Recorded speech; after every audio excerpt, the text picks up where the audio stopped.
Olá pessoal, tudo bem? Aqui é o professor Charleston. Vamos fazer então uma explicação da AP de matemática. Essa aqui é do nono ano, tá? Então essa aqui é a folha de rosto. Você vai preencher, colocar o gabarito também. Agora vamos lá, primeira questão. Vamos lá, vamos colocar mais centralizadinho aqui. Ok. Vamos lá. Ao término de uma avaliação de matemática, os colegas de classe estavam discutindo o resultado de uma questão que pedia para calcular 32 elevado a 3 quintos menos 27 elevado a 2 terços. O resultado correto é... Então vamos lá. Pessoal, aqui uma operação com expoentes fracionários. Vamos colocar ali, ó, 32 elevado a 3 quintos menos 27 elevado a 2 terços. Tem duas opções, dois caminhos que nós podemos seguir. Ou transformamos esse fracionário em raiz, ou nós podemos pegar esse 32 ali e decompor ele, pessoal. Como é que a gente decompõe esse 32? Você vai pegar lá o 32, coloca lá 32, divide por 2, vai dar 16, por 2, 8, por 2, 4. Beleza, então nós vamos perceber, pessoal, que o 32 nada mais é do que 2 elevado a 5. Isso tudo eu vou colocar dentro de um parênteses e coloco do lado de fora, menos 3 quintos. O 27, pessoal, se nós colocarmos ali, decompormos em fatores primos, dividido por 3 vai dar 9, dividido por 3 vai dar 3 e por 3 vai dar 1. Ou seja, 3 vezes o 3, pessoal. Ou seja, o 27 pode ser representado como 3 ao cubo. Não esqueço, do lado de fora, coloco 2 terços. Beleza? O que aconteceu? Ficou agora uma base com expoente e do lado de fora uma fração. Potência de potência. O que a gente faz, pessoal? Multiplica. Aqui esse 5 é um número inteiro. 5 vezes 3 vai dar 15 sobre 5. Tá? Considerando que aqui embaixo é como se fosse 1. E ali, 3 vezes 2 vai dar 6. 1 vezes 3 vai dar 3. Como essas frações aqui, elas são números que podem ser divididas, ou seja, vai ter resultado exato, aí nós vamos lá. 15 dividido por 5 vai dar 3. E 6 dividido por 3 vai dar 2. Terminando então essa continha, né? 2 ao cubo menos 3 ao quadrado, você vai obter uma das alternativas, de A a D. Beleza? Vamos para a próxima. Questão número 2. O valor da expressão 2 elevado a 1 quarto vezes 2 elevado a 3 quartos mais 3 elevado a meio vezes 3 elevado a 3 meios é igual a... Então, como que a gente vai resolver aqui? Pessoal, nessa questão, vocês vão ter que utilizar alguma das propriedades. Qual que é? Essa primeira ali que aparece, ó, aqui é uma multiplicação de mesma base. Então você vai fazer essa multiplicação de uma mesma base, considerando a base 2. E depois você considera a base 3. Então vamos lá. Multiplicação de mesma base, você soma os expoentes. 1 mais 3 vai dar 4, ou seja, 4 quartos. 1 mais 3 vai dar 4, mantenho de baixo o que é 2. 4 sobre 4 vai dar 1, ou seja, 2 elevado a 1. 4 sobre 2 vai dar 2, ou seja, 3 ao quadrado. Só resolver aqui, 2 elevado a 1 mais 3 elevado a 2, e você vai obter qual dos resultados é o correto. Beleza? Vamos à questão número 3. Uma indústria química, para produzir um determinado composto, tem um custo fixo de R$ 500, mais R$ 2 por litro fabricado. O custo total C de X na produção ele é dado pela função C de X é igual a 500 mais 2X, onde Cx ele é o custo em reais e X é a quantidade em litros do composto. O gráfico que melhor representa o custo em relação à quantidade do composto é... Então, pessoal, isso aqui é uma função do primeiro grau. Então a gente percebe que aqui ele fala que ele tem um custo fixo, tá certo? O que seria esse custo fixo? Pessoal, de qualquer maneira ele vai pagar, vai ter esse custo.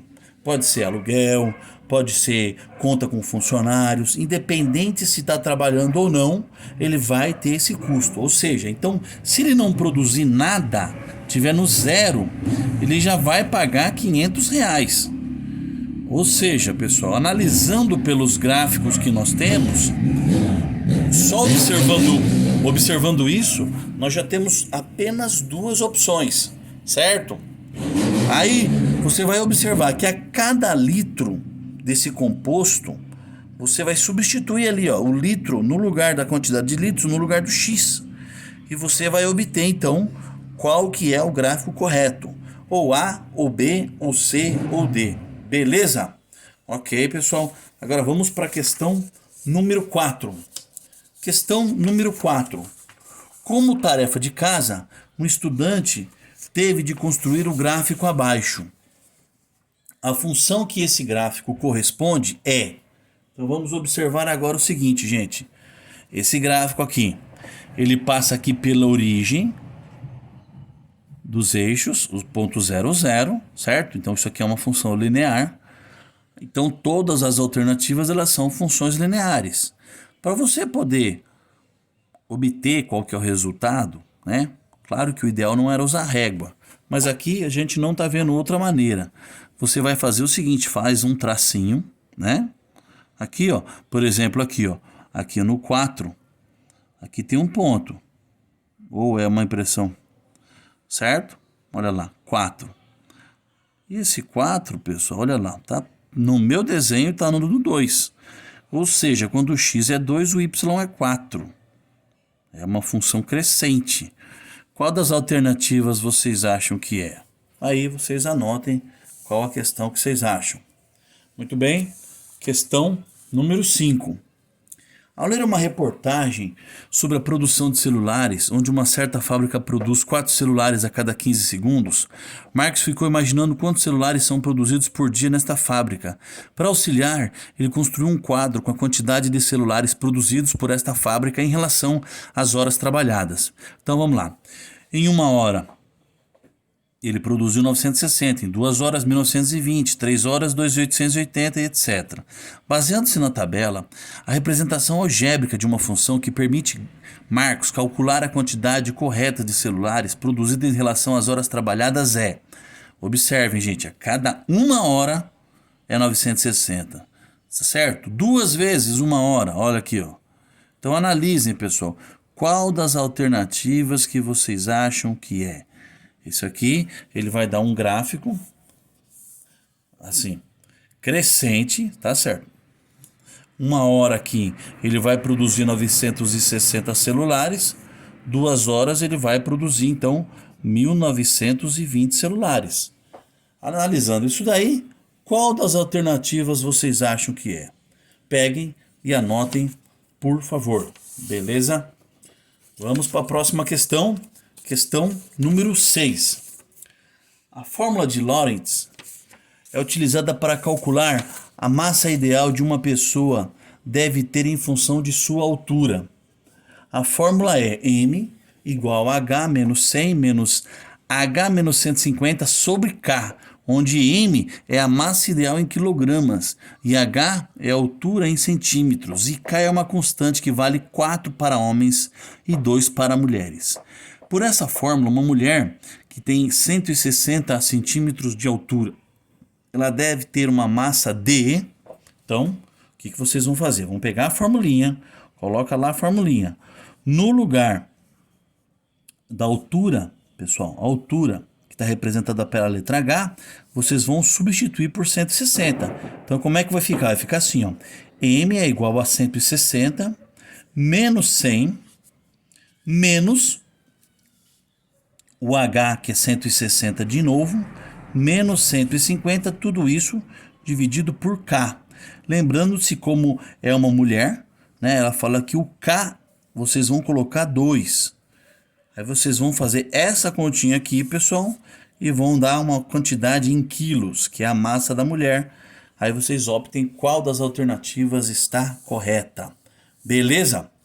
Vamos à questão número 7. Celso encomendou uma mesa quadrada, mas depois de pronto ele verificou que ela deveria ter 5 centímetros menor em relação às suas dimensões, conforme a instrução abaixo. Supondo que a área original da mesa seja representada por x ao quadrado, a expressão que representar a área da mesa após a redução será d. Então olha lá, pessoal. Ele vai fazer o quê? Ele vai diminuir o tamanho da mesa, né? Ele deveria ter 5 centímetros a menos. Então ele está diminuindo 5 centímetros a mesa. Então nós vamos fazer o seguinte. Qual dessas expressões, né? A, B, C ou D, corresponde a essa área amarela, ou seja, depois de ser feita a redução. Então, considerando que o lado desse quadrado ele mede x, você vai considerar então que foi x aqui, x vezes x ao quadrado, e você tem que tirar esses 5 aqui, certo? E esse outro pedaço aqui também foi reduzido, pessoal. Como é que nós vamos representar? Então, usem a álgebra e optem pela alternativa pertinente. Ok, pessoal? Essa é a primeira parte.